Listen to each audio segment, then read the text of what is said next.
चीज पता चलते रहे। बहुत सी चीजों को आप लोग अभी देख रहे हैं, वो उसी का नतीजा है कि चूंकि हम लोगों ने पारदर्शी रखा, इसलिए आपको पता भी चल रहा है, और पता चलना ही चाहिए, क्योंकि तभी तो हमारे यहाँ भी अगर कोई गंदगी कोई नहीं करने से डरेगा।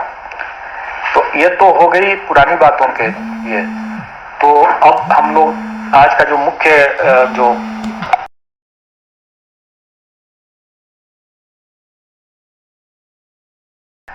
अब टीआरई 2 का डी एंड हो चुका है, क्लोज हो चुका है। तो अब हम टीआरई 3 की बात करेंगे।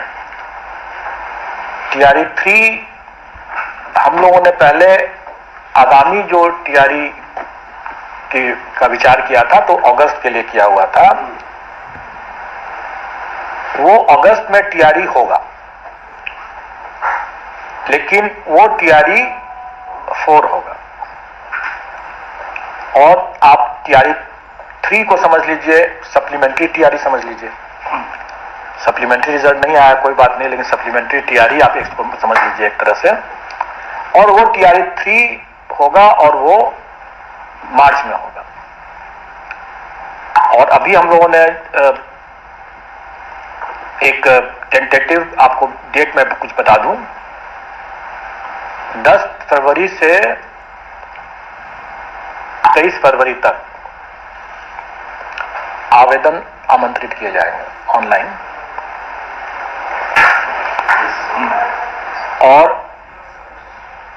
7 मार्च से 17 मार्च तक में परीक्षा होगी, 17 मार्च तक। और ये परीक्षा होगी 1 to 5, 6 to 8, 9 to 10 और 11 to 12। चारों कैटेगरी की होगी, एक्सेप्ट हेडमास्टर की परीक्षा नहीं होगी इसमें। इसके बाद जब ये उसके बाद का आगे का कार्यक्रम बनेगा, बहुत जल्दी बनेगा, उसका भी वो हेड टीचर का है, लेकिन वो अभी नहीं, लेकिन बहुत जल्दी उसके लिए भी आएगा मामला। लेकिन फिलहाल जो है वो टीआरई 3 है। और टीआरई 3 का ये मामला जो है बता दिया मैंने। आवेदन 10 फरवरी से 23 फरवरी, परीक्षा 7 मार्च से 17 मार्च। ये परीक्षा की तिथि अभी हम लोगों ने जैसे बताया कि टेंटेटिव है, क्योंकि हम लोगों को अगर इलेक्शन के कारण से अगर डीएम्स की लॉ एंड ऑर्डर की व्यवस्था वगैरह कई पहलू होते हैं जो आप लोग जानते हैं, तो अगर वैसे कुछ पहलू होगा तो उस पर आगे पीछे कुछ करना पड़ सकता है। अभी फिलहाल के लिए यही मान के चलें कि अभ्यर्थी तैयारी करें। और ये 7 से 17 मार्च जो होगा परीक्षा, इसमें शिक्षा विभाग, क्योंकि उसका सप्लीमेंट्री नहीं आया था, इसलिए शिक्षा विभाग, और चूंकि SC/ST वेलफेयर का भी सप्लीमेंट्री नहीं आया था, इसलिए SC/ST वेलफेयर, ये दोनों ही डिपार्टमेंट के लिए ये एग्जाम होगा। और चूंकि इस EBC BC वेलफेयर डिपार्टमेंट का सप्लीमेंट्री रिजल्ट आ चुका है, इसलिए टीआरई 3 में EBC BC वेलफेयर सम्मिलित नहीं है। तो सिर्फ 2 विभाग होंगे। और इस बार हम लोग विभागों के बीच में चयन का कोई प्रावधान नहीं रखेंगे। हम लोग उसमें जैसे हम लोगों ने पिछले बार भी किया था, 38 के बाद 39 से करके किया था, उसी तरह से रहेगा। और लेकिन मल्टीपल रिजल्ट्स हम देने की हमारी बाध्यता है, क्योंकि किसी को भी हम बाकी विकल्प हमको देना होता है। अगर कोई 11-12 करना चाहे, कोई 9 to 10 करना चाहे, कोई तीनों करना चाहे, चारों करना चाहे, तो वो कर सकता है, वो अप्लाई कर सकता है और उसके लिए उसको देना होगा। और इसमें सप्लीमेंट्री रिजल्ट का कोई प्रावधान नहीं रहेगा, जैसा कि विभागों ने स्पष्ट कर दिया है, क्योंकि ये परीक्षा ही एक तरह से सप्लीमेंट्री परीक्षा मान के चलें आप लोग, इसलिए इसमें सप्लीमेंट्री रिजल्ट की कोई प्रावधान नहीं रहेगा। और इसमें जो बचे हुए जो पद होंगे वो फिर उसके बाद टीआरई 4 में जाएंगे, और जो अगस्त में होगा। और अभी पदों की पूरी संख्या नहीं हमारे पास आई हुई है, लेकिन वो जब आएगा तो वो भी हम लोग आप लोग को बता देंगे संभावित है कि बड़ी संख्या में इस TRE-3 में भी और TRE-4 में भी, दोनों में संभावित है बड़ी संख्या में। कितना है अभी नहीं बता सकते जब तक वो सब जब शिक्षा विभाग से जब आएगा या SC/ST वेलफेयर से आएगा। SC/ST वेलफेयर से तो कम ही आएगा, क्योंकि SC/ST वेलफेयर के पद भी बहुत कम हैं, तो कम ही आएगा। बाकी जब आएगा तो आप लोगों को खबर हो जाएगा उसके बाद। वो मैंने वो कोई भी अनुमान नहीं दूंगा मैं। सर, जब हियरिंग वालों को मौका नहीं सर, हम लोग का जो प्रावधान है उसमें कि जो आवेदन करने की अंतिम तिथि तक उनकी पात्रता होनी चाहिए जो है, तो उनका रिजल्ट जो है वो उस तारीख तक होना चाहिए। सर, STT परीक्षा के फॉर्म लिए गए हैं तो ये बच्चे बैठेंगे TRE-4 में जाएंगे। मैंने बता दिया कि जो हमारे जो आप इसको अगर जैसे मैंने पहले भी कहा, इसको सप्लीमेंट्री एग्जाम अगर के दृष्टिकोण उस तरीके से समझने में ज्यादा आसानी लगेगा लोगों को समझने में। देखिए, मैं कोई भी नीतिगत मामले में इस पर कुछ भी नहीं कर सकता हूं। वो नीतिगत मामले जो भी है वो सरकार के क्षेत्राधिकार में है और वो उस पर मैं कोई भी टीका टिप्पणी नहीं करूंगा। हियरिंग वाला भी क्लियर नहीं हो पाया सर, जैसे आपने कहा कि हमारे हिसाब से जो परीक्षा जो हमारे जो आवेदन की अंतिम तिथि तक जो वो जो लोग उसके लिए एग्जाम के लिए योग्य होंगे, हमारी TRE-3 की परीक्षा के लिए जो योग्य होंगे वही भाग ले सकते हैं। सर, अटेम्प्ट का सर क्या सर, 3 अटेम्प्ट मानिए खत्म हो गया तो वो चौथा में फिर से नीतिगत कोई भी बिंदु पर हम नहीं कमेंट करेंगे। इसके लिए हमें अगर जानकारी भी होगी तो भी मैं कमेंट नहीं करूंगा, मैं कर नहीं सकता हूं, मैं इसके लिए अधिकृत नहीं हूं। तो आप इसके लिए शिक्षा विभाग से ही आप पता करें कि क्या हो सकता है।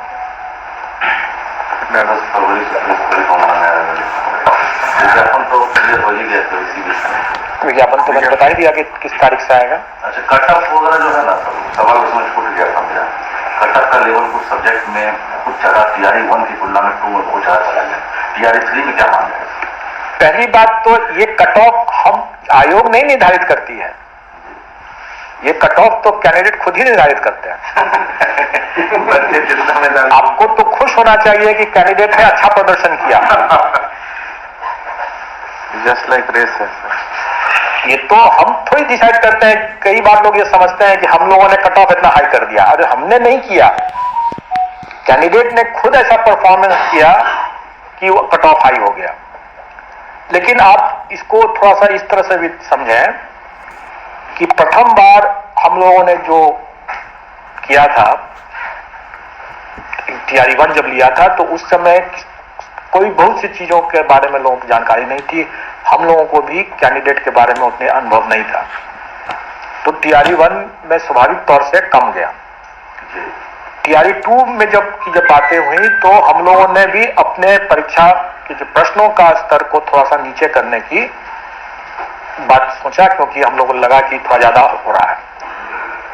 हम लोगों ने अपने प्रश्नों का लेवल को एक स्तर नीचे किया और इस बीच में कैंडिडेट लोगों ने अपना स्तर ऊपर कर लिया। स्वाभाविक है कि उनको ज्यादा टाइम मिला, उनको भी एक एक्सपीरियंस हो गया TRE-1 का, तो उनका स्तर ऊपर हो गया। तो स्वाभाविक है कि एक तरफ प्रश्न पत्र का लेवल एक स्तर नीचे गया और उनका स्तर 2-3 स्तर ऊपर उठ गया, तो स्वाभाविक है कि वो कट ऑफ ऊपर जाएगा ही जाएगा। अब हम लोग भी इसको सीख ले करके TRE-3 के जो प्रश्न पत्र होंगे हम लोग भी कैलिब्रेट करेंगे और हम कैंडिडेट से भी उम्मीद करेंगे कि वो भी अपना स्तर बढ़ाते ही जाएंगे। तो स्वाभाविक है कि कैंडिडेट भी अपना स्तर बढ़ाएंगे और हम भी अपना स्तर बढ़ाएंगे।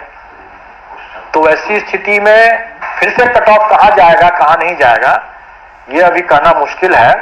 लेकिन इतना मैं जरूर स्पष्ट कर दूं कि अभी हम लोग नेगेटिव मार्किंग के लिए तैयार नहीं है। नेगेटिव मार्किंग मतलब आयोग नेगेटिव मार्किंग को लागू करने के लिए आयोग की तैयारी की बात नहीं है। जब मैं कह रहा हूं कि हम लोग तैयार नहीं है, मैं अभ्यर्थियों को भी साथ में लेकर कह रहा हूं, क्योंकि अभी अभ्यर्थी शायद उसके लिए तैयार नहीं है। जब वो उनका लेवल ऑफ प्रिपेयरनेस जो होता है या मैच्योरिटी जो है वो हमारे कंबाइंड सिविल सर्विसेज के लेवल तक पहुंच जाएगा जब, तो हम लोग नेगेटिव मार्किंग भी इंट्रोड्यूस करेंगे। लेकिन अभी TRE-3 में नेगेटिव मार्किंग नहीं होगा। सर वो भाषा का पेपर सर जो है एक ही पेपर में टीआरई 2 की तरह ही रहेगा सर, और उसके लिए क्वालिफाइंग ये सब का सर क्या रहेगा सर? सब कुछ पूर्वक सब टीआरई 2 के जैसा। जैसे टीआरई 2 में जो हम लोगों ने जो भी टीआरई किया है वो अध्यापक भर्ती नियमावली जो शिक्षा विभाग की है उस नियमावली के तहत किया है, और उस नियमावली के तहत ही उसमें रूल 7(5) सब रूल 5 में लिखा हुआ है कि कोई भी अर्हतांक निर्धारित करने का विवेकाधिकार जो है वो आयोग को है, और आयोग उसका उपयोग करती है। अगर मान ले हम फिर से उसी बात को कह रहे हैं कि अगर हमने सबको पास कर दिया, किसी को फेल नहीं किया, तो किसी को क्या तकलीफ है। अगर आप ये कहें, हम लोगों ने देखा है उसमें जो प्रश्न जो हैं इतने मतलब स्तरीय प्रश्न थे जिसकी आवश्यकता नहीं थी। अगर कोई मैथ्स का टीचर या कोई हिस्ट्री का टीचर या कोई ज्योग्राफी का टीचर, उसको उतनी क्लिष्ट हिंदी और उसका ग्रामर व्याकरण उसका आना जरूरी नहीं था। उसको अपने मैथ्स पढ़ाने के लिए, ज्योग्राफी पढ़ाने के लिए जितनी हिंदी आवश्यक है उतनी ही आवश्यक है। तो कुछ लोग जो सफल हुए उसमें कुछ लोग जो है जो कि 1 नंबर से छूट रहा है, मतलब 8 नंबर आया। आप ही लोग कहते कि मात्र 1 नंबर से छूट रहा है, लो इतना टफ पेपर आ गया, इन लोगों को बोनस नंबर क्यों नहीं दिए वगैरह वगैरह। तो हमने दे दिया बोनस नंबर, सबको 9 नंबर बोनस दे दिया, सब पास कर गए। तो कोई पास अगर करता है, किसी को हमने फेल नहीं किया तो नहीं किया, किसी को उसके लिए तकलीफ नहीं होनी चाहिए। अब रही बात की टीआरई 3 में, स्वाभाविक है कि कभी भी जो क्वालिफाइंग पेपर है उसमें हम उसकी विद्वत्ता हमको देखना नहीं है, वो मेरा उद्देश्य नहीं है। हमको देखना है कि वो मिनिमम उसको उतना ज्ञान है कि नहीं है। तो मिनिमम देखने के लिए हम लोग भी लैंग्वेज के जो पार्ट होगा, जो 30 प्रश्न भाषा से संबंधित होगा, उसमें हम लोग ध्यान रखेंगे कि ऐसा इतना स्तरीय प्रश्न न हो जाए कि उसमें अच्छे लोग भी, उसमें जो मैथ्स के अच्छे जानकार टीचर बन सकते थे, अगर उसमें भाषा के कारण से निकल जाए बाहर तो उचित नहीं होगा। और इसीलिए हम लोग इस बार टीआरई 3 में जो भाषा से संबंधित जो मामले होंगे उसका स्तर थोड़ा ठीक से रखेंगे, क्योंकि हमें बहुत ज्यादा स्तर उसमें नहीं चाहिए, और कम से कम हमें उतना व्याकरण तो बिल्कुल ही नहीं चाहिए। सर मतलब क्वालिफाइंग पेपर में जो उसका अपना मेन पेपर होगा वो तो अलग बात है। अगर मेन पेपर जिसका हिंदी है वो तो ठीक है, अपना होना ही है। ऑप्शन सर 4 किस्म में या 5, मतलब अब तक 4 अभी हम लोग उसमें परिवर्तन नहीं करेंगे।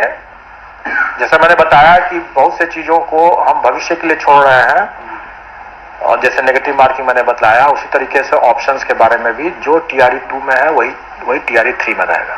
सर एक सवाल ये है कि आपका जो एग्जामिनेशन कैलेंडर है उसके मुताबिक टीआरई 3.0 अगस्त के महीने में उसको सर पूरा सवाल, तो जो अभ्यर्थी थे उसके मुताबिक ही वो तैयारी कर रहे थे। अब आप कह रहे हैं कि टीआरई 3.0 नहीं है बल्कि सप्लीमेंट्री पूरक परीक्षा इसको समझा जाए, क्योंकि पूरक रिजल्ट की घोषणा नहीं की है। सर ये किस हालात में सर, क्या कोई आप लोगों ने जो निर्णय लिया यहाँ पे कैसे पहुंचे कि मार्च में ही परीक्षा लेनी, देखिए अगस्त में परीक्षा होनी थी? हम लोग इसमें अगस्त की परीक्षा अभी भी है जी, और हम लोग इसमें कोई भी निर्णय हम लोग अपने से नहीं लेते हैं। अधियाची विभाग अपनी अध्याचना भेजते हैं और उसके हिसाब से हम लोग अपना बनाते हैं। अगर अधियाची विभाग को चाहिए कि अभी तुरंत हमें चाहिए, तो अधियाची विभाग से पूछना होगा कि अभी उनको तुरंत क्यों चाहिए। यानी सर पिछले 2 हफ्ते का डेवलपमेंट है। अपना अनुभव सर बता दीजिए। नहीं, हम लोग तो देखिए, हमारी जो व्यवस्था है, अच्छा कि आपने पूछ दिया, आप लोग शायद अवगत भी हैं कि मेरा कार्यकाल सीमित है लेकिन हम फिर भी पूरे कॉन्फिडेंस के साथ क्यों कह रहे हैं कि हम लोग इसको कर सकेंगे, क्योंकि हमारी अपनी तैयारी और अपना जो टीम और अपनी व्यवस्था जो है वो सुदृढ़ हो चुका है। आप देखेंगे कि जो 15 दिसंबर को टीआरई 2 की परीक्षा हुई और उसके तुरंत बाद 18 तारीख को तुरंत उसके बाद जो पुनर्परीक्षा जो होना था, री एग्जामिनेशन 2 सेंटर का, वो हम लोगों ने कर लिया। इतने कम समय में हम लोगों ने कैसे कर लिया? इसलिए कि हमारे पास पूरी तैयारी है। तो ये मान के चले सर कि होली के पहले शिक्षकों का रेट और बिहार से मिलेगा। हम लोग 25 मार्च अगर सब कुछ ठीक ठाक चले तो निश्चित तौर पर, क्योंकि हमने जैसे बताया कि हमारा होमवर्क किया हुआ है, हमारी तैयारी है। एक इसी से मिलता जुलता प्रश्न है, शायद मैं पहले नहीं उसका जवाब दे पाया लेकिन अभी दे रहा हूं कि टीआरई मेन रिजल्ट दे दिया तो सप्लीमेंट्री रिजल्ट देने में इतना समय क्यों लगता है? ठीक है, तो मैं इसको भी एक्सप्लेन कर दूं कि मेरे पास कोई जादू की छड़ी नहीं है कि मैंने घुमाया और रिजल्ट हाजिर है। उसके लिए मेहनत करनी पड़ती है, उसके लिए होमवर्क करना पड़ता है, और वो होमवर्क हम लोगों ने पहले से कर रखा था, परीक्षा प्रारंभ होने के पहले से कर रखा था। वो कौन सा होमवर्क था? एक तो अभ्यर्थियों की सूची। सुनने में बहुत सरल लगता है लेकिन ये अभ्यर्थियों की सूची जब हम लोग आवेदन लेते हैं तो उसी समय हमको मिल जाता है। हम लोग को सिर्फ छांटना रहता है कि एक ही अभ्यर्थी 4 जगह एग्जाम दे सकता है, तो उसको चारों जगह उस लिस्ट में बनाना है। आप लोगों को मालूम होगा कि 90 रिजल्ट्स थे टीआरई 2 में, 90 रिजल्ट्स थे। तो एक ही अभ्यर्थी अगर 4 जगह है तो हमको उस सभी अभ्यर्थियों को 90 लिस्ट में छांट करके लगाना होता है। तो यह अभ्यर्थियों की सूची हुई है, 90 सूची ऐसे तैयार किया गया, और यह 90 सूची हम लोगों ने परीक्षा प्रारंभ होने के पहले तैयार कर लिया क्योंकि हमारे पास अभ्यर्थियों की सूची थी, आवेदन था सबका। दूसरा जो हम लोग करते हैं वो है वैकेंसी। जैसा मैंने बताया कि हमें 90 किस्म की लिस्ट बनाना है, रिजल्ट देना है, तो 90 किस्म के हमको वैकेंसी का भी हमको चार्ट तैयार करके रखना है। और चूंकि वैकेंसी की भी सूचना हमको पहले से थी तो इसलिए वो 90 चार्ट्स भी हमारे पास पहले से तैयार हम लोगों ने कर लिया। इन दोनों चीजों को, मतलब अभ्यर्थियों की सूची और वैकेंसी का चार्ट, इसको हम लोगों ने अपने सॉफ्टवेयर में लोड कर दिया, और ये सारा काम हम लोगों ने परीक्षा प्रारंभ होने के पहले कर दिया।